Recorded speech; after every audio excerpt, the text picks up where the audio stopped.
voters pointed out that Hillary Clinton actually won the popular vote. That's what they said, right? Now, had the votes been counted and we just went by the popular vote, they were claiming that Hillary Clinton would have been president of the United States. But, since we have the Electoral College in this country, which gives a set number of votes to each state, Donald Trump won the Electoral College, and in 2016, Donald J. Trump became president, despite the popular vote, right? But that conflict between the popular vote and the Electoral College system, that did not just fade into history. There have been a lot of ongoing movements pushing to enact a popular vote system in the United States. And this may be further along than most of you realize. Already, and as we're speaking right now in the United States, 17 U.S. states and Washington, D.C. are currently on board with dropping the normal use of the Electoral College for a popular vote. And they have a bit of a loophole they found with it to make it so they have to totally get rid of it. Let me explain. ABC News is saying after much public debate, a Maine law has brought the country closer to having the popular vote determine the winner of national presidential elections. But it's unlikely that will happen before November or even at all, they're claiming.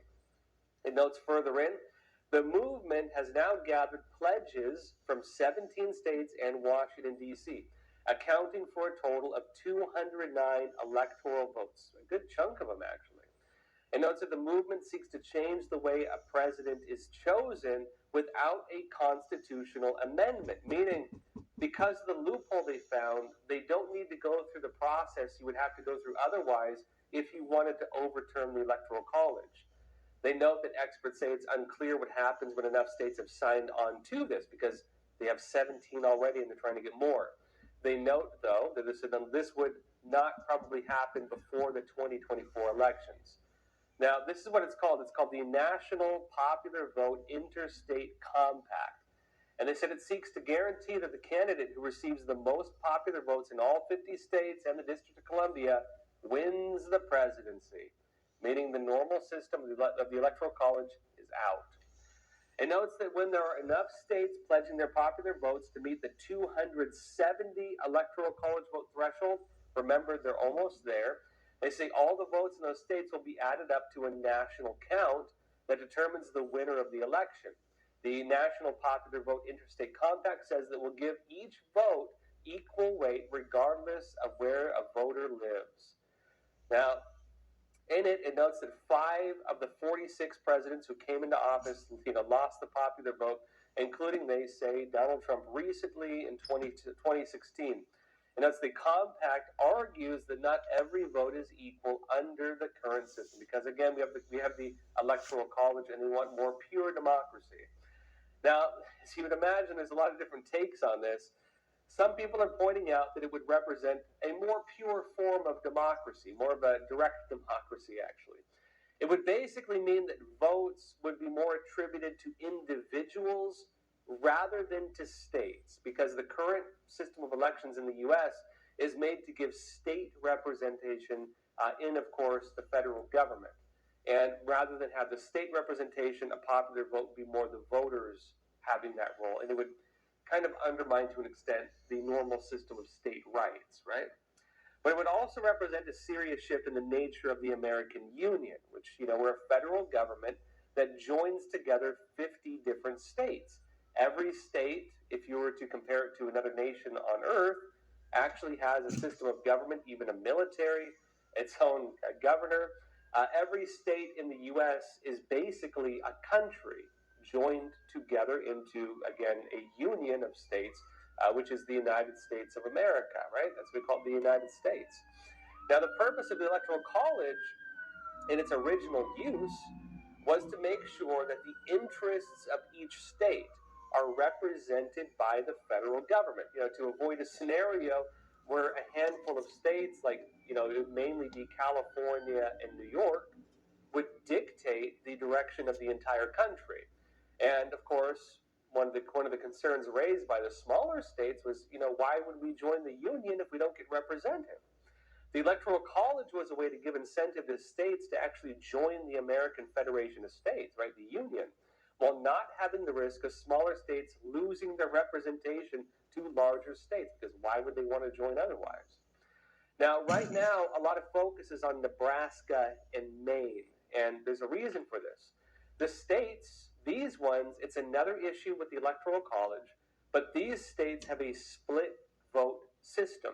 Nebraska, for example, gets 5 out of the 538 Electoral College votes, but it, alongside Maine, the only two states that do this, they actually award their votes differently than the rest of the country. Instead of having a so-called winner-take-all system, the way that the normal electoral college works, these states award an electoral college vote for each congressional district and then 2 votes to the state winner, at least in Nebraska. The Trump team actually for 2024 has been trying to get Nebraska to change this, to adopt the same winner-take-all system as the rest of the country. But so far, Nebraska is not totally budging. And if they do change, the Democrats in Maine are saying they'll adopt the same winner-takes-all rule, so that any benefit Trump would get by changing that system in Nebraska would be undermined and basically nullified by changes that would happen in Maine. Now, ironically, though, that type of pressure is also bringing proposed changes to the Electoral College even more into focus. Because, ironically, what Trump is doing in Nebraska and Maine, more mainly Nebraska, is he's actually encouraging them to change their system of the Electoral College to bring it in line with the way the rest of the country works. But, of course, the other side, the Democrats, are using that to say, well, if you can change the Electoral College, why can't we, basically? Other changes to the Electoral College are actually already in place. Now, you might remember that Congress changed the way that it handles Electoral College votes as well. This was actually fairly recently. This was part of the Electoral Count Reform and Presidential Transition Improvement Act of 2022, just a couple years ago. And here's what happened. When Electoral College votes are cast by states, normally you have the potential issue of dueling electors. Remember, we talked about this yesterday, where, again, they're trying to make that illegal. You have the issue of faithless electors. Like, there was a Democrat campaign in 2016 to get, again, Electoral College members to become faithless electors, to vote against Donald Trump, basically, even though they were nominated to vote Republican. And you also have the role of vice president, to count the Electoral College votes before Congress, which establishes, of course, the new president. And they already made some changes to this process. Let me show you how this went down. This is the National Conference of State Legislatures on this issue last year. And it says, days before the end of the 117th Congress, an omnibus appropriations bill was signed by President Joe Biden. Included in that 4,000-page spending law, it was a spending law, but they stuffed this into it, was the Electoral Count Reform and Presidential Transition Improvement Act of 2022, or the ECRA.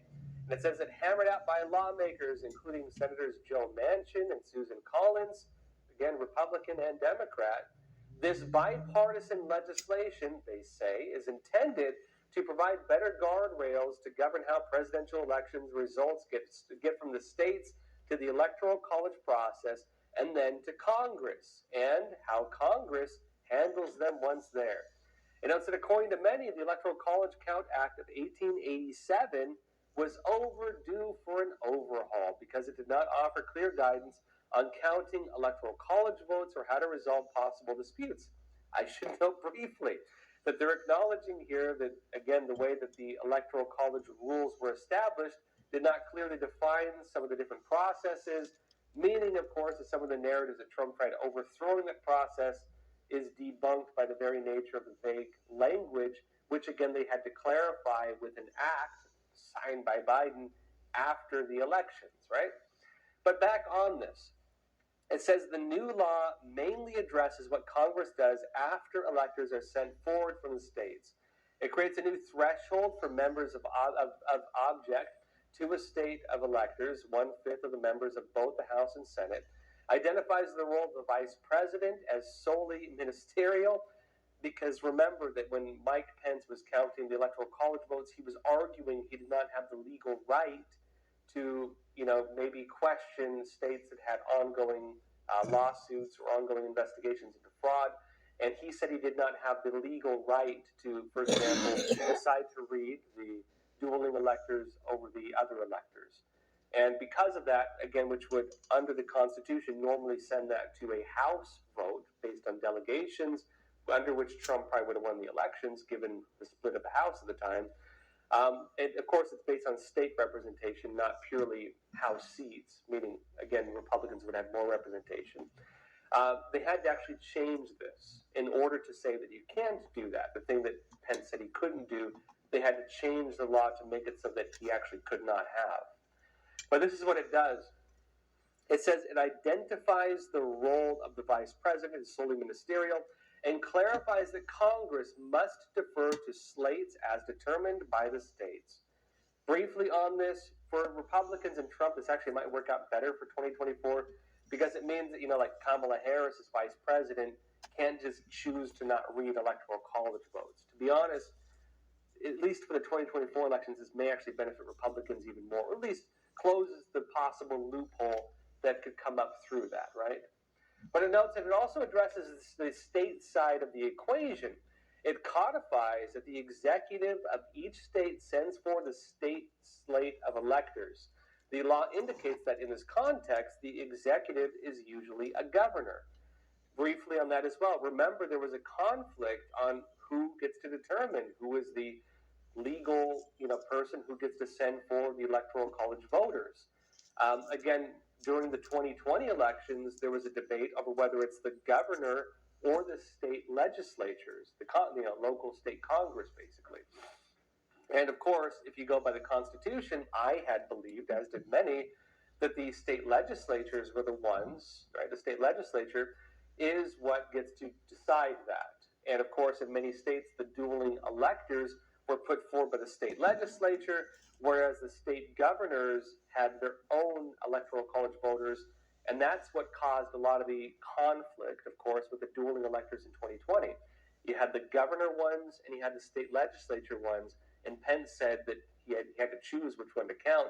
He said he didn't have the legal right to go for the dueling electors, right? But what this did was essentially codified this. So now under this new act, it's the governor who decides, and the vice president does not have the right to choose to read or not read, and so on.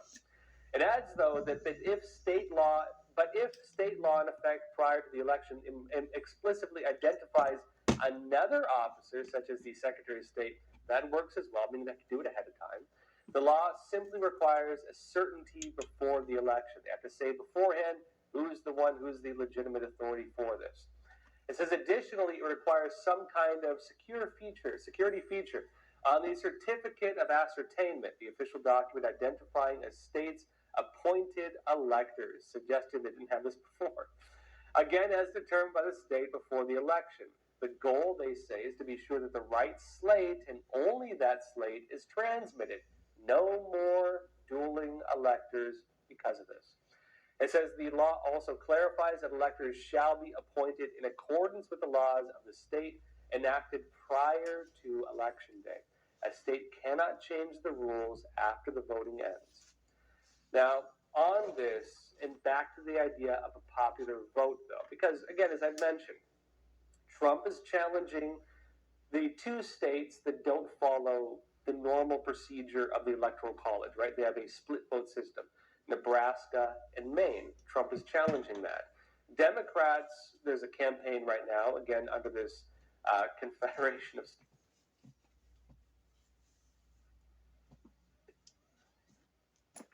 trying to make a popular vote. And of course, as I discussed, there was also the Biden administration and what was actually a bipartisan legislation that clarified, they say, the nature of how votes are counted and of how electors are sent forward. Some of the possible loopholes in the election were closed because of that. And now things like dueling electors, things like the vice president being able to overturn an election, none of that is anymore possible. But again, back to the idea of a popular vote. The issue is not necessarily partisan. It's actually not just Democrats or Republicans, at least not if you go by polling from last year. This is Newsweek from September of 2023, and they said this. A growing number of Republican voters, they claimed at least, want presidential elections decided by popular vote rather than the Electoral College system, according to a poll, even though that would favor Democrat candidates in recent history.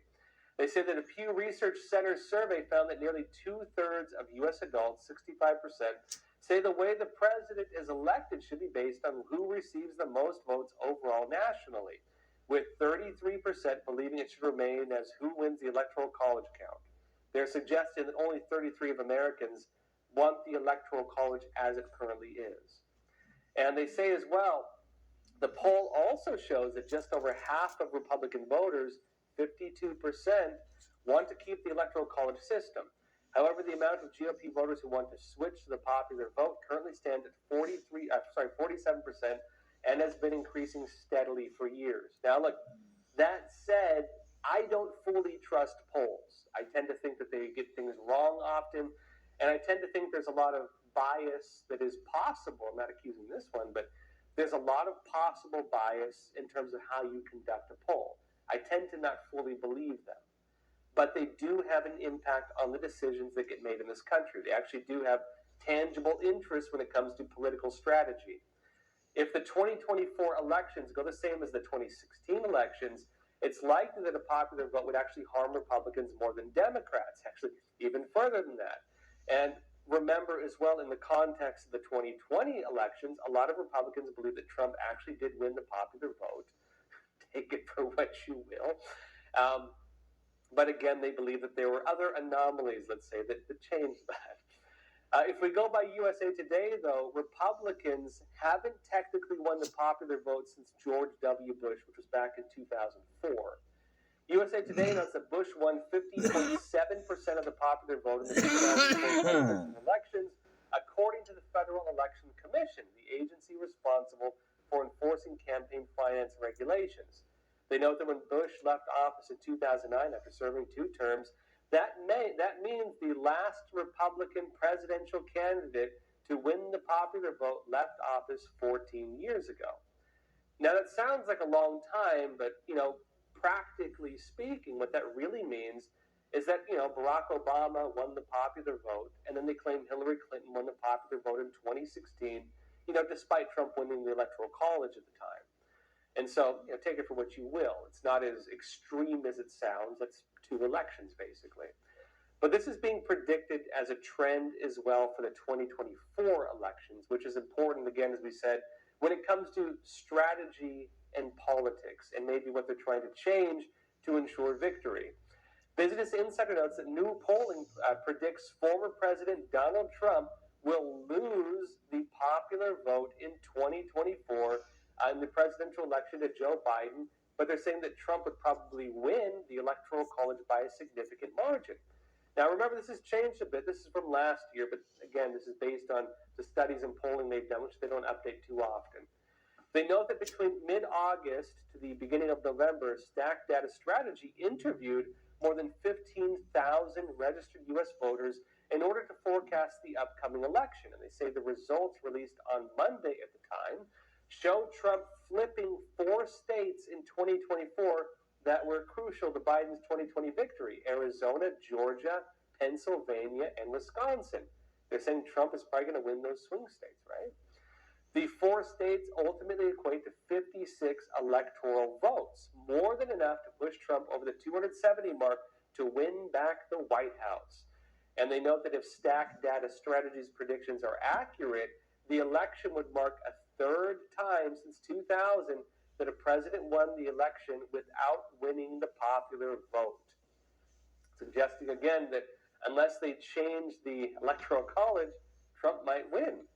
But here's the wild card in it. In that same light, the Electoral College is seen by some Democrats as one of the biggest things standing in their way of victory for 2024. But the other side of it is there's a big concern with RFK Jr., because they're saying that RFK Jr. might actually get a lot more votes in the swing states.